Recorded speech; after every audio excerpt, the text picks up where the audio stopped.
هاك اسمعني يا المختار، منين ابدي وابين لك وصف يا حال حوادث امتك من هالفكر يحتار. ابدي من الوديعة فاطمة بنتك ومحسنها الوقع والضلع والبسمار، لو طبرت علي الهدمت ركن الدين، لو سم الحسن يا المصطفى ايش تختار؟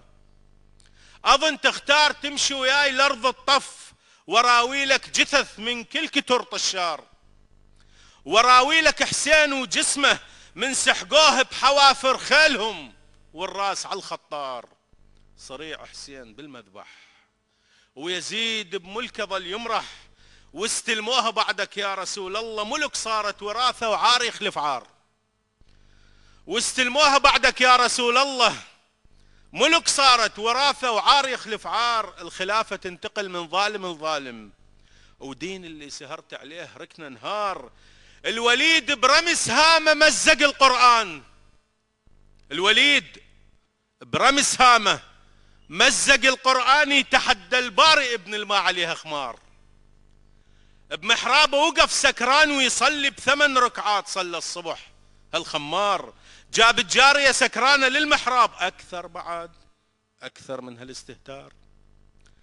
هذا من أمية واحد ذكرناه كلهم هالشكل، والحبل عالجرار رغم كل هذه صولتهم انتهت بالذلة دولتهم.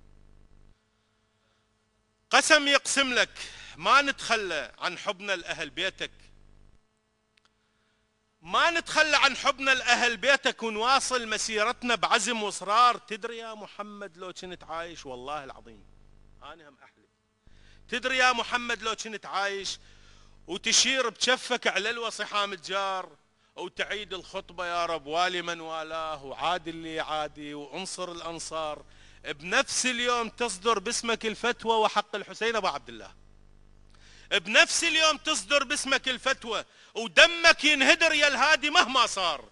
تدري يا محمد لو كنت عايش وتشير بجفك على الوصحام الجار، وتعيد الخطبة يا رب والي من والاه، وعادي اللي يعادي وانصر الأنصار. بنفس اليوم تصدر باسمك الفتوى ودمك ينهدر يا الهادي مهما صار. لهذا السبب نتكفر لجل حب الوصي حيدر، وحقك إذا كنا شيعة ابن العاص كا سمونا أخيار وولد أخيار. وحقك إذا كنا شيعة ابن العاص كا سمونا أخيار وولد أخيار. أساس المشكلة تتعلق بحيدر، لجل حبنا لعلي كفرونا هالفجار. أبد ما ننسى دم أهل الكرامة انباع على جسر الأئمة بأبخس الأسعار. أبد ما ننسى دم أهل الكرامة انباع على جسر الأئمة بأبخس الأسعار. لو كانوا يطوفون بقبر مروان كان أصبحوا